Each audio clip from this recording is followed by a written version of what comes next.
Nessa semana, nós vamos falar sobre contemplação. Você já ouviu falar sobre isso? Sobre contemplação? Talvez não. Mas eu confesso a você que durante o tempo em que eu preparava essa mensagem essa semana, eu fiquei incomodado com algumas coisas.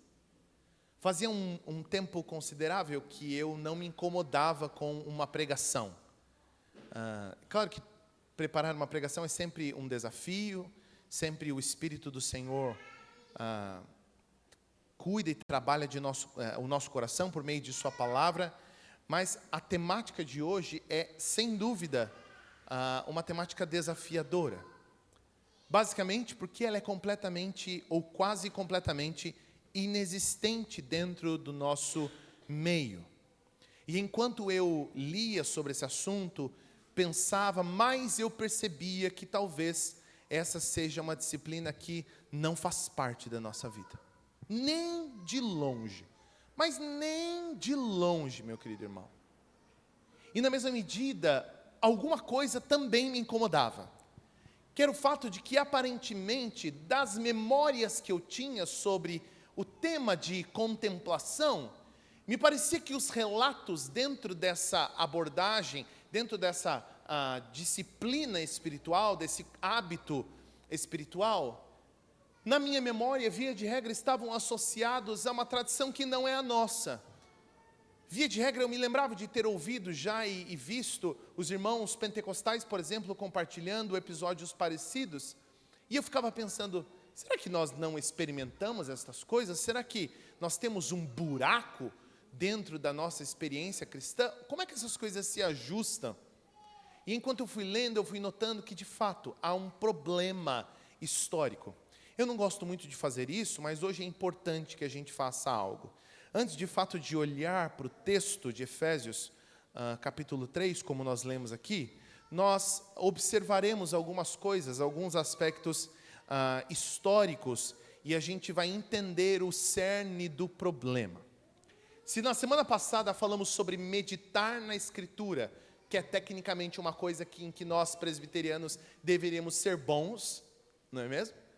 Em olhar para a Escritura, estudar a Escritura e saber o conselho de Deus para a nossa vida a partir da palavra do Senhor. Contemplação é necessariamente um próximo estágio, não de nível de importância, mas um próximo estágio necessário. E aí, enquanto eu olhava para a realidade do que é de fato a espiritualidade cristã, ou como ela se desdobra na vida do indivíduo, eu percebi que talvez a gente esteja sempre parando as coisas pela metade. Sabe, seria quase como separar ingredientes para fazer um bolo de cenoura, bater os ingredientes no liquidificador, misturar com a farinha, colocar na forma e nunca levar ao forno. Ou se levar ao forno, nunca comer o bolo. Parece que os processos estão sempre mancos, sempre capengas, de maneira que às vezes ao ouvir alguns relatos a gente fica até assustado, falando, gente, que coisa é essa? Que coisa estranha é essa? Do que essas pessoas estão falando?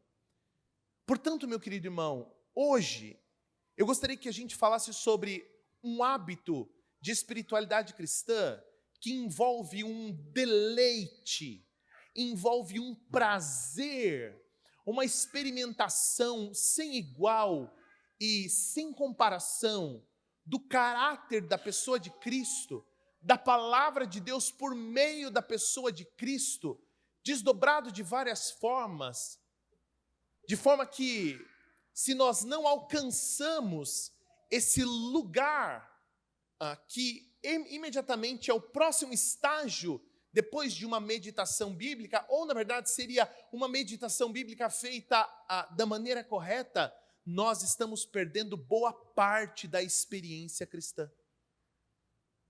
E uma parte muito importante, meu querido irmão. E aí, diante disso, há algumas coisas que precisam ser pontuadas. A primeira delas é entender que existe um histórico de espiritualidade cristã dentro do universo reformado. E hoje nós vamos utilizar várias vezes esses termos. Se você não está familiarizado com eles, quando falamos por tradição reformada, por perspectiva reformada, estamos falando da maneira com a qual nós, nossa denominação, nossa igreja vê e interpreta a Escritura. Quando falamos sobre, por exemplo, a tradição pentecostal, estamos falando dos nossos irmãos em Cristo Jesus, que tem uma outra abordagem de interpretação para uma coisa ou outra na Escritura, e via de regra tem uma experiência cristã cotidiana diferente em muitos aspectos. Quando nós falamos sobre, por exemplo, a tradição católica, estamos falando necessariamente dos desdobramentos da teologia católica e da igreja católica na experiência do indivíduo, ok? E há um preconceito, há uma caricatura da espiritualidade reformada, e eu, inclusive, já até ouvi uma vez uma cantora famosa falando isso, que nós reformados somos muito dados ao estudo da teologia, enquanto os nossos irmãos pentecostais são dados às coisas do Espírito. Você já ouviu isso? Ou já viu críticas ou caricaturas como essas sendo ditas por aí? E, meu querido irmão, sendo bem sincero com você, olhando para algumas coisas essa semana, eu tenho a impressão que, de fato, essa caricatura não é de todo errada. Não é só mentira, não é só um preconceito. De fato, há um cenário que se desdobra na história da igreja cristã e que gera essa perspectiva. Agora, viver de maneira espiritual, experimentando as coisas do Espírito, seu poder, sua graça, experiências de prazer, êxtase e alegria inexplicáveis na presença do Senhor, não são exclusividades da tradição carismática. Pelo contrário, há muitos irmãos no passado que escreveram muito sobre isso. Sobre como nós precisamos alimentar um comportamento, uma vida de espiritualidade bíblica, sadia, sensata. Mas, meu irmão, eu sinto dizer que isso se perdeu com o tempo. Daí nasce tanto o problema do desconhecimento histórico, de achar que reformados nunca se deram ao trabalho de pensar sobre isso, na mesma medida que há também o ambiente de caricaturas. As pessoas falam de uma coisa que não é real. Mas há, na verdade, um cerne. Onde está o coração desse problema? 4 coisas podem ser observadas aqui. A primeira delas é que o ambiente reformado gastou muito tempo e gasta muito tempo até hoje resistindo a um misticismo não bíblico experimentado em muitas igrejas. Essa semana eu estava assistindo um podcast de uma cantora cristã e ela estava contando de uma experiência. Que ela estava em um pequeno grupo com outros amigos, também desse meio de cantores e músicos, e ali eles estavam em um tempo de adoração, de louvor e de oração, e então aquilo começou a esquentar, e quem já foi de movimentos pentecostais conhece ou já viu esse tipo de coisa, mas segundo ela a coisa começou a esquentar, e ela foi cantando, e foi dançando, e foi se entregando. Segundo ela começou a dançar como um índio, e fazer palavras dela, não estou inventando nada, não. Vai lá procurar depois.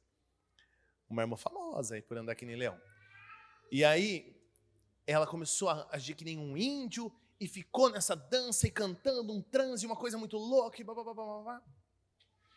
E quando acabou, ela abriu o olho, e aí disse que o cara que estava fazendo um fundinho no violão começou a batucar no violão, como se fosse um tambor. Quando ela abriu o olho, as pessoas falaram assim: nossa, a fulana e a fulana também estavam de olhos fechados, dançando igualzinho você. E aí tinha uma irmã lá que tinha trabalhado entre os índios Yanomamis, e segundo eles, a interpretação era de que aquele movimento que o Espírito Santo tinha feito era para encorajar. Não filme isso aí, pelo amor de Deus, Giovana, baixa o celular aí. Vai me cancelar na internet. Aparentemente, e aqui? Gente, se não é aqui, é aqui, né? Tem câmera de segurança. Aparentemente, a interpretação que eles deram é de que o movimento que estava acontecendo ali era para consolar a irmã que trabalhou entre os índios Yanomamis, e eles não sabiam esse histórico dela, segundo o relato dela, E a irmã falou assim, nossa, eu estou muito triste, porque trabalhei muitos anos entre os Yanomamis e ninguém se converteu, e esse movimento que vocês tiveram, vocês dançaram exatamente como as índias dançavam lá, é um sinal de que Deus tem uma obra para fazer entre os índios e Yanomamis. Essa é a história, ok? O que a gente vai fazer com essa história não é problema meu, é problema da irmã lá, ok? Cada um conta a sua experiência, como experiência, e lida com a experiência do jeito que quiser. Mas preste atenção. Eu não sei há quanto tempo você está dentro do universo reformado, mas talvez você não tenha uma experiência como essa para contar dos últimos dias, ou nem nada parecido que tenha acontecido nos últimos tempos. Então, o que acontece é que boa parte do movimento, dos esforços do movimento reformado, se alocam no ambiente de combate aos exageros de um misticismo não bíblico. Eu, sinceramente, fiquei pensando que, em último sentido, meio que a Escritura já fala que no último dia haverá gente de toda a tribo, povo, língua e nação. Então, no fim das contas, se ela lesse Apocalipse, ela já seria consolada, sabendo que vai ter índio Yanomami no último dia, confessando Jesus Cristo. Não precisava ninguém ter dançado, que nem Mitupinambá lá, Tupi-Guarani. Mas cada um, né, faz o que acha que deve, e também Deus também faz o que quiser, e eu também não vou ficar aqui avaliando a experiência dos outros. Mas quem já experimentou ou conheceu o movimento pentecostal de perto, sabe que o movimento pentecostal tem dos seus exageros. Segundo lugar é que os reformados, via de regra, gastaram e gastam ainda bastante tempo numa ênfase apologética e doutrinária, ensino da Escritura, ensino formal da Escritura, combate a doutrinas equivocadas, combate a heresias e coisas do gênero. Um cenário importante também é que as pessoas têm o hábito de importar espiritualidades alternativas que não refletem a espiritualidade da Escritura. Eu me lembro que o primeiro seminário que eu fiz era um seminário liderado por coreanos, por uma missão coreana, e eles nos incentivavam ao quiet time, que é uma espécie de tempo de silêncio. É um tempo de devocional, então a gente tinha um livrinho de devocional. Depois que faziam o livrinho de devocional, tinha que ficar em silêncio. E as coreanas, as esposas dos pastores, elas ficavam de joelhos no banco, balançando, parecia uma meditação oriental. Então era uma parada meio esquisita, assim, no sentido de que, e perceba, meu irmão, caminha com a minha linha de raciocínio aqui. Eu não estou julgando necessariamente o que elas estavam fazendo, mas é um pouco confuso e distante do que a Escritura parece apontar para um ambiente de meditação e contemplação da palavra de Deus. E um problema também é que reformados caminharam para uma redução da vida cristã associada apenas ao acúmulo de informação. Ou seja, a minha experiência cristã está circunscrita a aprender coisas sobre o Senhor. O que eu estou querendo te dizer com todas estas coisas? Que, infelizmente, muito da nossa experiência cristã, da experiência que eu experimento desde criança, da experiência que você tem, talvez, desde criança, não ofertou para você ou para mim uma parcela importante da experiência da nossa espiritualidade, que é basicamente desfrutar de quem Deus é de maneira intensa, completa, real e verdadeira. A nossa fé foi escanteada, foi jogada para um canto de convicção teológica. E é uma convicção teológica que em muitos cenários de nada nos serve. E mais, há muitas comunidades cristãs que, pelo contrário, elas tolhem, elas cortam, elas censuram qualquer tipo de experiência cristã que envolva nossos sentimentos, que tire de nós coisas que a gente não sabe nem explicar, que tire nossas palavras, que tire nosso fôlego, que coloque a gente em sensações, em ambientes que aparentemente são até proibidos, porque nossa fé é racional, o nosso culto é racional, e qualquer coisa que passar disso não é bem-vinda. Meu irmão, eu cresci nesse ambiente também. E eu confesso que enquanto eu pensava sobre isso essa semana, e sinceramente, meu irmão, olhando para o texto da própria Escritura, eu percebi que nós temos um problema.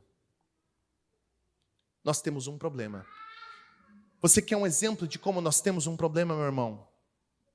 todo santo domingo, e eu faço questão de prestar atenção, todo santo domingo, de uns 30% a 40% da igreja, durante o período de músicas, está em outro planeta. Estou te falando. Tem gente, e alguns aqui, que eu sei de cor o nome e sobrenome, não canta em um único louvor no culto. Faz tudo menos isso. Conversa, anda, levanta, vai, volta, olha, faz, vem, mas não canta. Completamente indiferente àquilo que nós estamos cantando. É quase que como se uma das únicas preocupações que nós tivéssemos no culto, por exemplo, fosse falar verdades, fosse dizer verdades corretas e ortodoxas sobre a Escritura. O serviço já está feito. Não está. Não está. Você andou metade do caminho, e talvez nem metade, você andou uma pequeniníssima parte do caminho. Isso é pouca coisa. Meu irmão, me diga quando foi a última vez que você ficou sem palavras diante das verdades da Escritura, na experiência da tua própria vida, no teu tempo devocional, no teu tempo de oração, te colocou de joelhos, de lágrimas. Quando foi a última vez que isso aconteceu? E meus irmãos, se tem gente que não consegue fazer isso nem no ambiente onde a música está azeitando esse cenário, né? Porque a música azeita isso, né? A música dá uma facilitada, ela empurra mais fácil as coisas. Então, se tem gente que nem com música consegue se conectar com essas verdades e, de fato, se entregar em adoração ao Senhor, sem medo de ser tolhido, censurado, não posso me mexer, não posso olhar, não posso cantar, quiçá na tua casa, no meio da loucura do teu dia a dia. Quando foi a última vez, meu querido irmão, que você ficou profundamente impactado, constrangido, humilhado, extasiado com as verdades do Evangelho? Isso é contemplação, meu querido irmão. Contemplação é ser colocado num ambiente onde você olha para aquilo e você fica sem palavras. Fica sem palavras. É como quando você viu a primeira vez a sua esposa entrando no altar, linda e maravilhosa, quando você viu teu filho pela primeira vez, quando você visitou uma paisagem maravilhosa, as cataratas do Niágara, e viu aquela cachoeira maravilhosa, aquela queda d'água. É quando você vê coisas maravilhosas, fica sem saber o que falar, fica constrangido diante daquilo, sem palavras. Quando foi a última vez que o teu tempo de intimidade com o Senhor te encaminhou para um ambiente de constrangimento, de entrega tão real e profundo, que você percebeu as verdades corretas, ortodoxas, que nós acreditamos, invadindo o seu e o meu coração? Quando foi, meu querido irmão? Enquanto eu preparava essa pregação, sabe qual é a resposta para essas coisas? Eu não lembro. Eu não lembro, meu querido irmão. Eu não me lembro quando foi a última vez que isso aconteceu. Nós empurramos a nossa fé para um ambiente de obtenção de informações. Permitimos que gente que de reformada nada tem, que o que mais tem nessa igreja presbiteriana do Brasil é gente que não é reformada, permitimos que gente que não é reformada censure experimentações reais, bíblicas e reformadas da experiência cristã.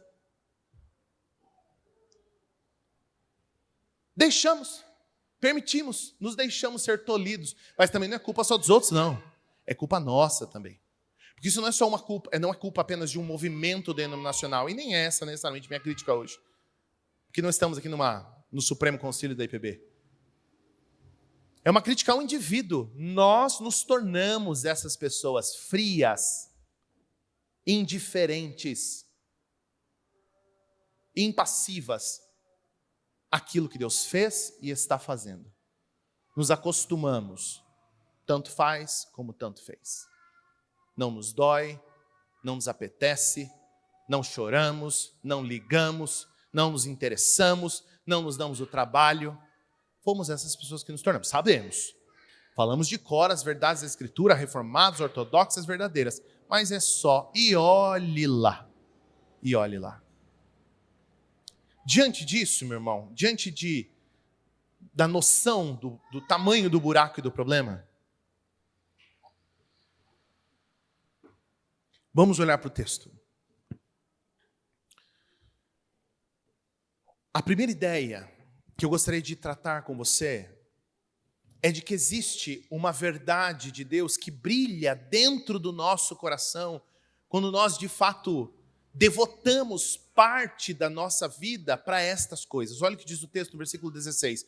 Peço que da riqueza da sua glória, Jesus, Ele os fortaleça, Deus os fortaleça com poder interior por meio do seu Espírito. Então Cristo habitará em seu coração à medida que vocês confiam nele. As suas raízes se aprofundarão em amor e os manterão fortes.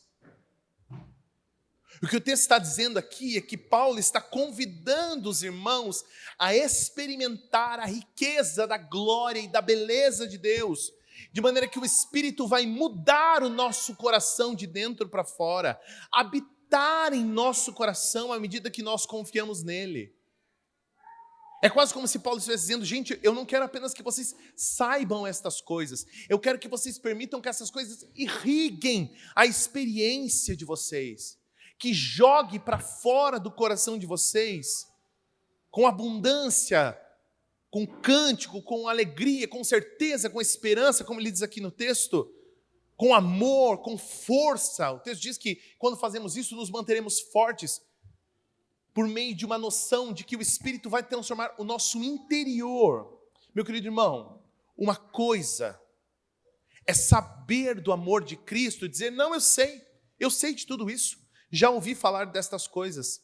Outra coisa é compreender de fato quão amplo, extenso, alto e profundo é o amor de Cristo Jesus em nós.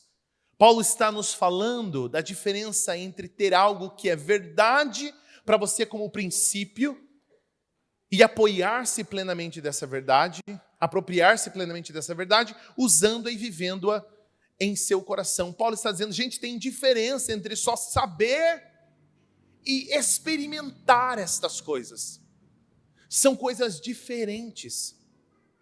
Meu querido irmão, cristãos podem ter uma vida marcada por um alto grau de falsidade, aparências e falta de autenticidade. Isso é muito fácil de fazer. A igreja é uma grande Brás, é uma grande 25 de março, cheia de léplica. É olisinal, é léplica, cheia de léplica. Parece, mas não é. A gente é bom disso, de viver essas fraudes.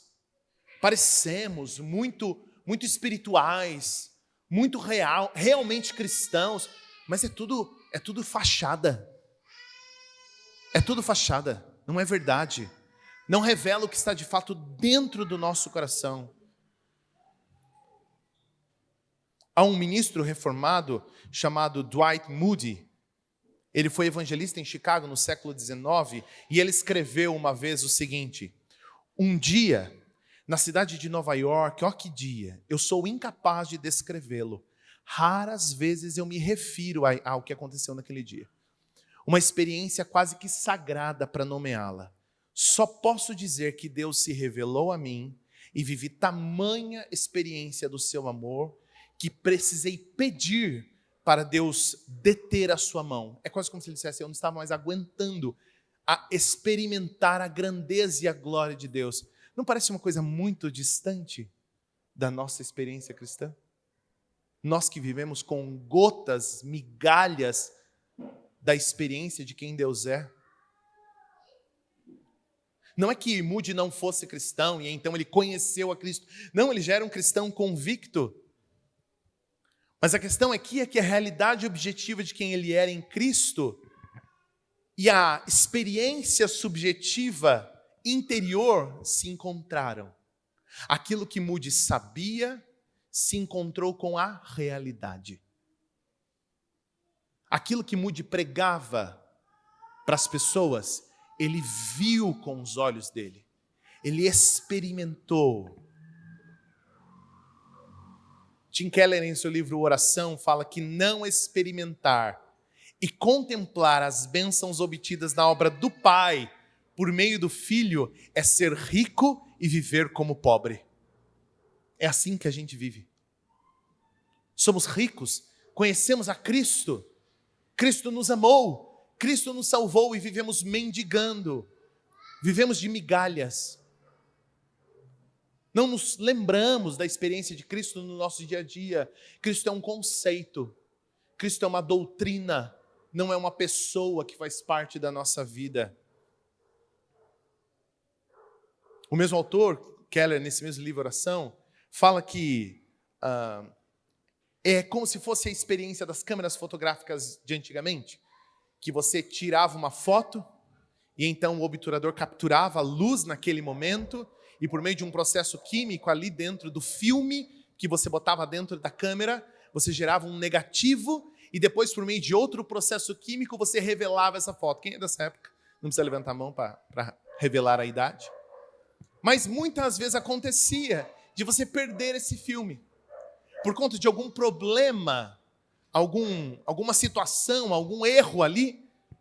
A foto que você tirou, a luz que invadia o obturador não era capaz de gravar a foto no filme e você perdia o filme completamente. Keller vai dizer que a oração de Paulo sugere que cristãos necessitam desse mesmo tratamento químico do Espírito, de uma sensibilização espiritual, ou as verdades que professamos e com as quais concordamos não farão nenhuma diferença real em nosso modo de vida. De forma que, meu querido irmão, se você for exposto à luz da verdade cristã do Deus que é santo, e o Espírito Santo sensibilizar o seu coração, então necessariamente, suas emoções serão afetadas. Necessariamente. É um dominó. Primeiro derruba o segundo, que derruba o terceiro, que derruba o quarto e assim por diante. Se Deus, por meio de sua obra e por meio do seu Espírito, afeta o teu coração, te impacta de maneira real e profunda, as tuas emoções são atropeladas. O que explica muito dessa experiência xoxa e sem graça que nós temos no culto, por exemplo, como eu acabei de falar. Metade da igreja é completamente indiferente do que está acontecendo. Claramente. Não faz a mínima ideia do que nós estamos fazendo aqui. Se realmente o Espírito Santo de Deus está invadindo o seu coração com estas verdades, você é mudado. Você reage. Sabe por quê? Porque Deus nos fez assim. Se você abrir um manual de instruções de como nós fomos feitos assim. Fomos feitos para reagir, para ter reações em cadeia naturais decorrentes das experiências que nós temos. Não experimentar isso é um sinal, sei lá, minimamente de psicopatia, sei lá que nome que a gente poderia dar para isso. Conseguir ficar completamente impassível, indiferente diante de experiências poderosíssimas, é de uma frieza e de uma dureza sem igual, meu irmão. Há uns tempos atrás, eu e a Giovana fomos assistir um filme, provavelmente você assistiu, um filme que ficou bem famoso, aquele é O Som do Coração, que chama? Aquele sobre a rede de... Som da Liberdade, né? Som do Coração é outro. Som da Liberdade, que é um filme que fala sobre aquela rede de tráfico de crianças e prostituição infantil e assim por diante. A gente não tem como. Com 10 minutos de filme, você já está em prantos. Em prantos. Eu e a Giovana Malema conseguimos ficar no cinema até o último segundo de filme. É desesperador. É coisa assim, gente. É desesperador. Desesperador. E aí, essa semana, até compartilhei com vários irmãos, especialmente os irmãos que têm filhos, viralizou um vídeo bem importante de um youtuber, um influencer, que fez um documentário de mais de 1 hora, mais ou menos, acusando as plataformas como o Instagram, por exemplo, de entregar intencionalmente, via algoritmo, conteúdo de crianças para pessoas, para uma rede de pedófilos e coisas do gênero. E a crítica dele é que com poucos likes, né, você fica scrollando ali e curtindo algumas coisas, o algoritmo começa a te entregar material de crianças, e que nos comentários desses posts, dessas fotos, você tem vários homens, perfis de homens, comentando com palavras e códigos específicos que encaminham o indivíduo para um grupo de Telegram ou para uma conversa em DM, para que eles compartilhem conteúdo de pornografia infantil.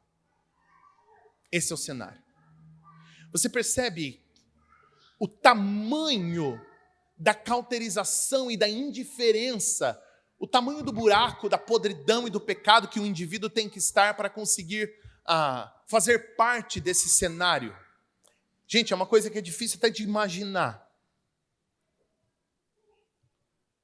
Eu te digo estas coisas, meu querido irmão, para mostrar para você que os mesmos seres humanos, os mesmos indivíduos, podem reagir de maneiras completamente diferentes diante do mesmo cenário.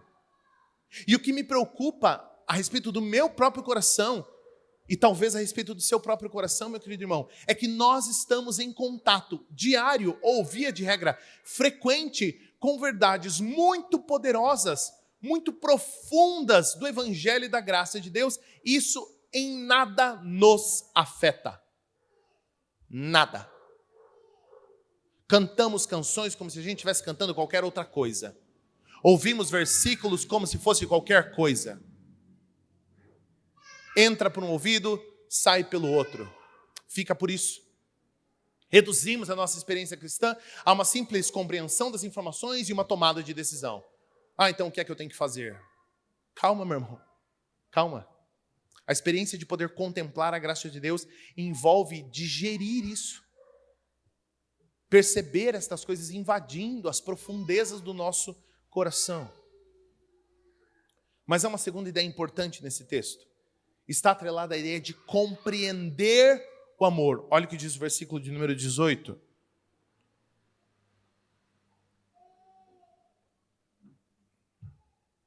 Também peço que, como convém a todo o povo santo, vocês possam compreender a largura, o comprimento, a altura e a profundidade do amor de Cristo. Que vocês experimentem esse amor, ainda que seja grande demais para ser inteiramente compreendido.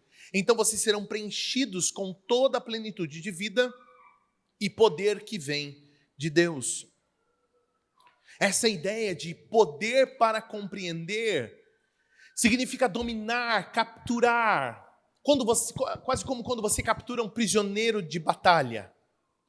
Paulo está falando de meditar e ponderar sobre algo até conseguir dominar essa coisa, até como a gente costumava dizer antigamente, até quando a ficha cair. O que me faz perceber, meu querido irmão, que essa experiência de meditação bíblica que temos cotidianamente é pobre, para dizer o mínimo. É pobre demais. Não tem como experimentar Cristo. Eu estou sendo bem sincero aqui, meu irmão. Não tem como experimentar Cristo na nossa vida com essas migalhas que nós comemos diariamente. Não dá para fazer isso em 1 minuto. No versículo do dia do aplicativo, correndo, não dá. E essa desnutrição espiritual é provavelmente uma das razões pelas quais você está colhendo mazelas na sua vida em várias áreas. Porque a nossa vida é pobre, desnutrida, desprovida de uma experimentação de Deus. Contemplar a glória de Jesus significa que começamos a achá-lo belo pelo que Ele é. É como orar, não para apresentar para Ele nossos pedidos de perdão, ou pedir auxílio por nossas necessidades, pedir o favor de Deus, ou a bênção dEle sobre nossa vida. Em vez disso, a reflexão sobre seu caráter, palavras e obra em nosso benefício se torna inerentemente satisfatória, agradável, reconfortante e fortalecedora. Reduzimos a nossa relação com Deus como que um ambiente onde só comunicamos coisas, pedimos coisas. Em que momento nós nos deleitamos em quem Deus é? Simplesmente olhamos para aquilo que Cristo fez e nos alegramos naquilo. Olhar, só olhar, mastigar aquilo, pensar, desdobrar o caráter de Deus para a vida. Quando foi a última vez que fizemos isso? Um autor reformado de séculos atrás, chamado John Owen, escreveu bastante sobre essa temática. Ele diz uma coisa que eu acredito ser muito impactante para nós dentro do que estamos falando. Ele diz o seguinte: se a beleza e a glória de Cristo não capturarem nossas imaginações, dominarem nosso pensamento consciente, não encherem nosso coração de anseio e desejo, outra coisa vai fazer. Ficaremos ruminando constantemente alguma coisa ou coisas, como se nestas coisas estivesse a nossa esperança e alegria. Sejam quais forem estas coisas, elas moldarão a nossa alma e nos transformarão à sua semelhança.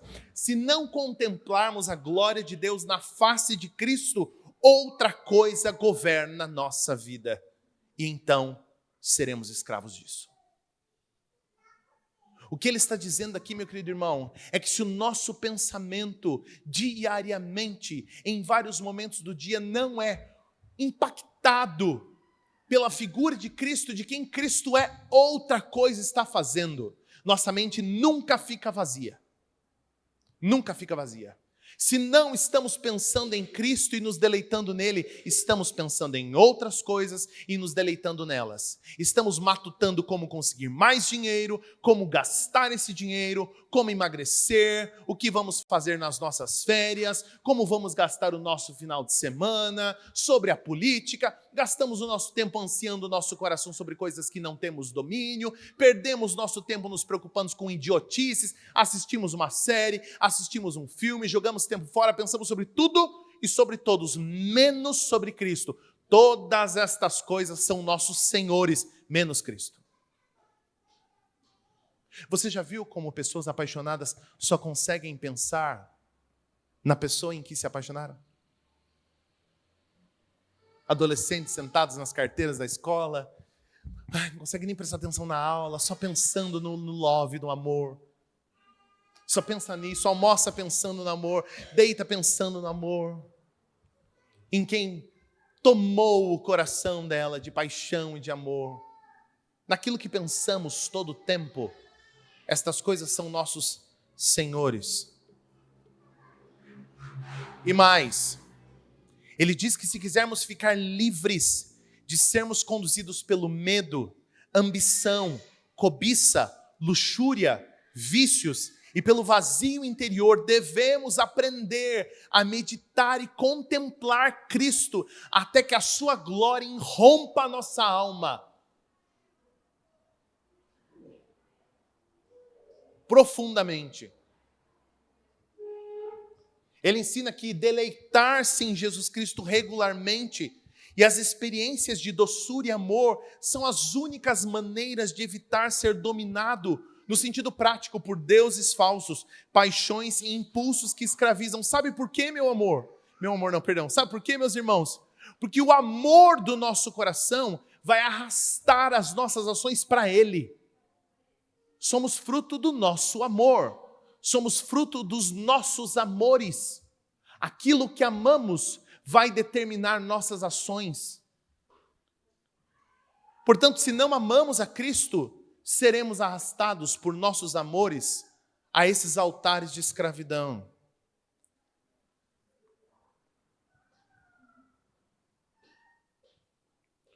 Ele diz o seguinte: quando a luz deixa os afetos para trás, ela termina em informalidade.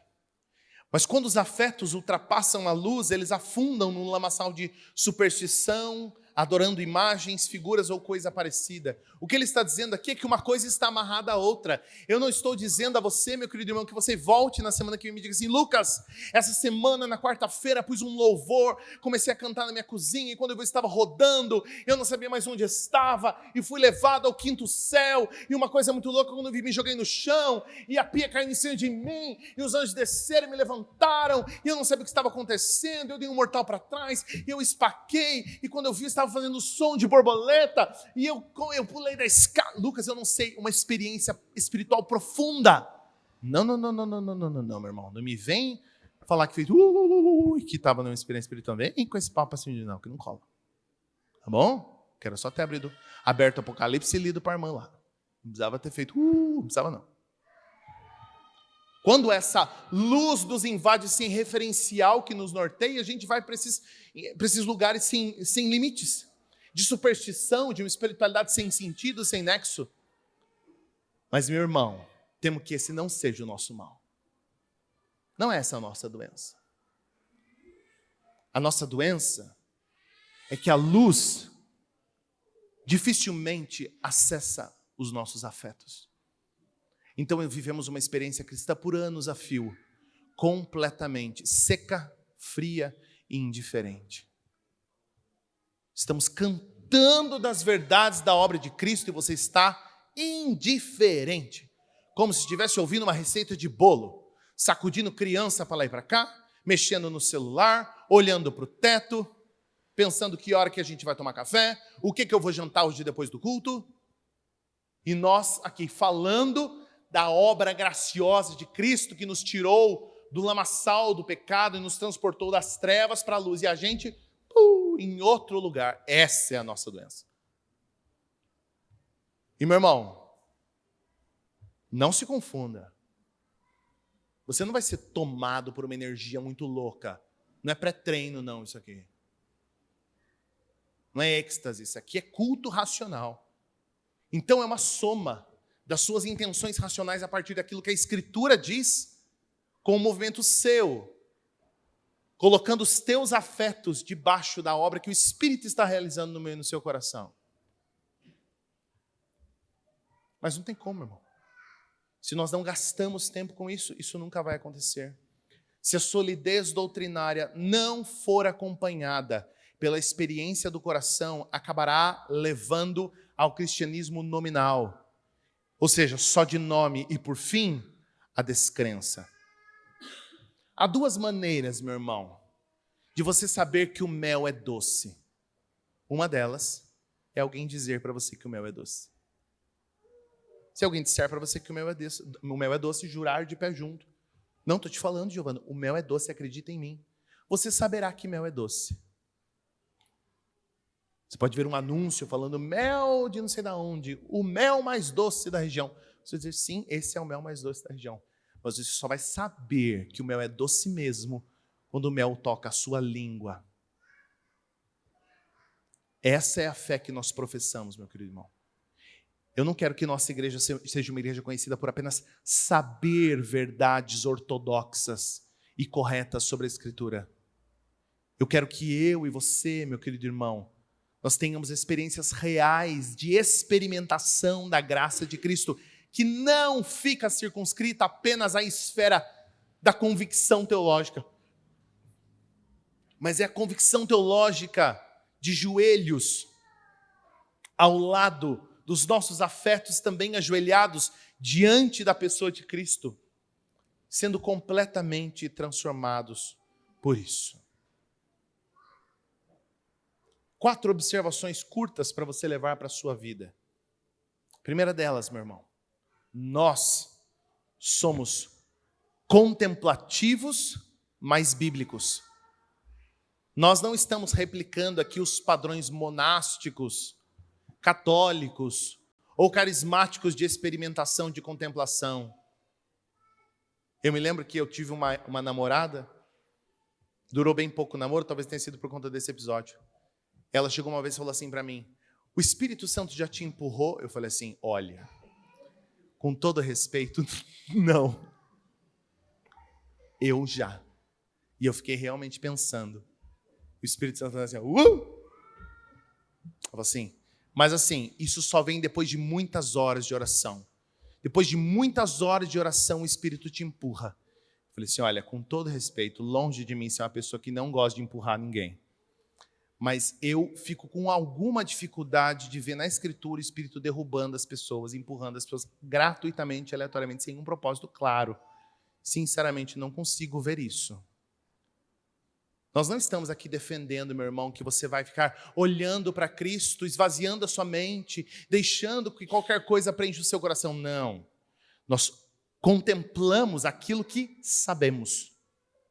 Nós olhamos para a Escritura nos constrange com as verdades que estão lá, com aquilo que é verdadeiramente revelado.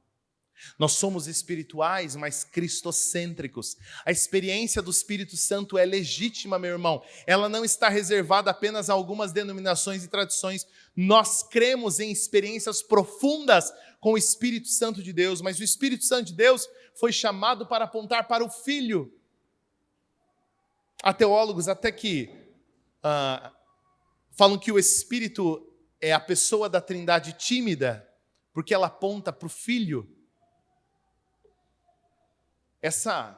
Esse hábito de dissociar o Espírito Santo da obra trinitária e dar ao Espírito a responsabilidade de ficar fazendo loucuras e bagunças no culto, como se ele fosse uma pessoa com objetivos completamente diferentes daquilo que a Trindade, daquilo que o Pai e o Filho decidiram, não faz parte daquilo que cremos. Nós somos teologicamente exploratórios, mas não inovadores.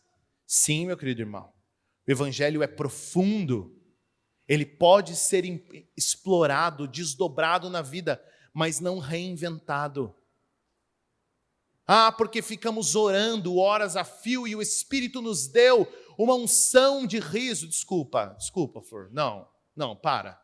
Vem com esse papo não. Vem inventar moda aqui de unção disso, de unção daquilo, o quê? Vem com isso não. O Evangelho é rico, poderoso, atravessa e desdobra na nossa vida de maneiras que nós nem imaginamos, mas não vem querer inventar coisa que não existe. Nós queremos que o Espírito, de fato, faça o agir dele no nosso meio, mas a partir daquilo que o próprio Deus revelou como expectativas dele para que o seu povo experimente, não inventando moda que deu na minha cabeça aqui de fazer isso ou aquilo. Nós somos experienciais, mas não somos emocionalistas. Eu não quero, meu querido irmão, que você seja simplesmente conduzido pelos acordes e pelos instrumentos a uma experiência emocional muito louca e quando você viu, você já estava lá. Não é isso que eu quero. Eu nem acredito que a Escritura nos encaminhe para esse ambiente. Agora, olhar Cristo de perto, ler sua palavra, cantar, professar verdades bíblicas, precisa atropelar o seu coração, meu irmão. Precisa derramar lágrimas, precisa levantar as tuas mãos, precisa mover os teus lábios, precisa comover o teu corpo, invadir a tua alma. Porque não me venha com esse papo de que eu não preciso estar fazendo essas coisas para mostrar a minha alegria. Desculpa, meu irmão. Desculpa, porque quando o teu time ganha jogo, você falta virado avesso. Que quando você viu seu filho saindo da tua esposa, você chorou que tiveram que botar você no soro. Que quando alguém morre no velório, você fica com molheira batendo no joelho. Você tem sentimentos e em todos os lugares você desdobra. Aí na igreja, ele virou, não, eu não preciso disso para cultuar. Claro que você não está cultuando. Você não está cultuando. Você cultua você. Você, tua tradição, teus gostos, tuas preferências, não a Cristo. Porque se você vê Cristo, meu querido irmão, você não fica de pé. Se você olha para Cristo, você não fica com o olho seco, não. Se você olha para aquilo que Cristo fez, tu não fica com o coração duro, não. Não fica, meu irmão. Não fica. Isso para dizer o mínimo. O mínimo. Agora a pergunta, meu irmão, é como que isso se enquadra na nossa prática? Enquanto lia sobre esse material, eu vi uma entrevista do Gospel Coalition, um site cristão americano, de um pastor entrevistando o Timothy Keller sobre essa temática, e em uma das perguntas ele fala, Keller, lendo o seu livro sobre oração e vendo alguns textos da Escritura, os irmãos apóstolos falando sobre a experiência deles com Cristo, parece que a gente está muito longe disso. Parece quase irreal, porque está tão longe da nossa experiência. E então Keller diz uma coisa interessante, ele fala que os puritanos diziam o seguinte, cuide do seu trabalho, não do seu salário. O que ele quer dizer com isso? Eu não estou te incentivando, meu irmão, agora para sair que nem um louco, saindo pela rua correndo, buscando uma experiência espiritual para contar para mim. Não, isso não vai acontecer. Você precisa apenas caminhar para um ambiente de ordinariedade. Buscar a Cristo Jesus cotidianamente, com intencionalidade, com intensidade, em algum momento Cristo vai invadir o teu coração, de jeitos que você nunca viu, e cada vez mais, e cada vez de maneiras mais simples e mais fáceis. Quer um termômetro simples para avaliar isso? Quando foi a última vez que você se uniu a 2, 3 amigos ou irmãos para orar sem agenda? Quando foi? Paulo, Jonas, vai lá em casa essa semana para a gente orar juntos um tempo. Vamos orar sobre temas quaisquer que sejam. Sem prazo, sem plano. Até vigília que a gente faz de presbiteriano, a gente bota a liturgia na vigília. Agora vamos orar por 12 minutos por irmãos enfermos. Os próximos 12 minutos oraremos pelo país, pelos governantes. Até não tem problema que há algum problema em ser organizado, mas quando foi a última vez que de maneira despretensiosa você disse à sua esposa: meu amor, vamos orar. Vamos ler a Escritura e pensar sobre isso. Mas intencionalmente, vamos parar tudo o que a gente está fazendo para pensar sobre Cristo. Para falar de Cristo. Para considerar Cristo na nossa experiência. Quando foi a última vez que você abriu a palavra de Deus, leu aquele texto e ficou mastigando aquilo e pensando e celebrando e orando a respeito dos desdobramentos daquilo para a vida? Meu querido irmão, se a experiência cristã é só ler, entender o que é para fazer e fazer, então talvez eu e você sejamos perto daquilo que seria o ideal, mas não é esse o caso. Não é esse o caso.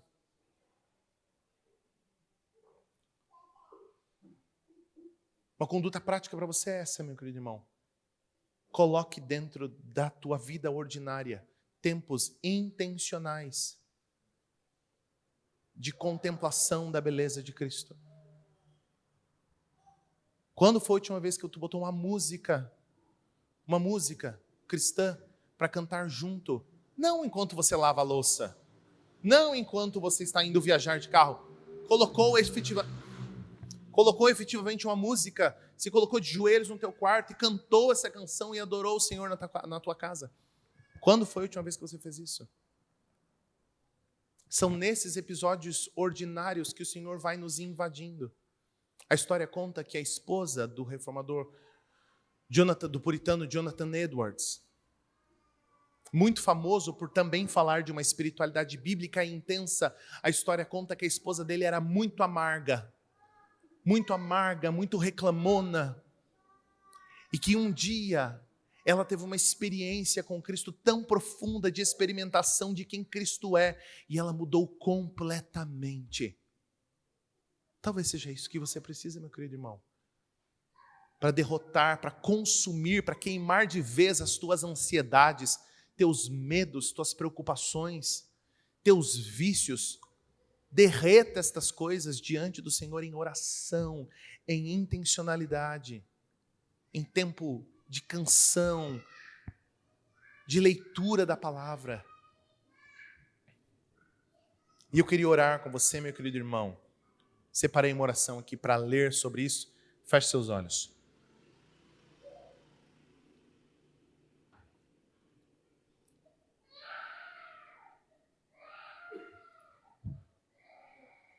Querido Jesus, nada é mais formador em nossas vidas do que o nosso pensamento.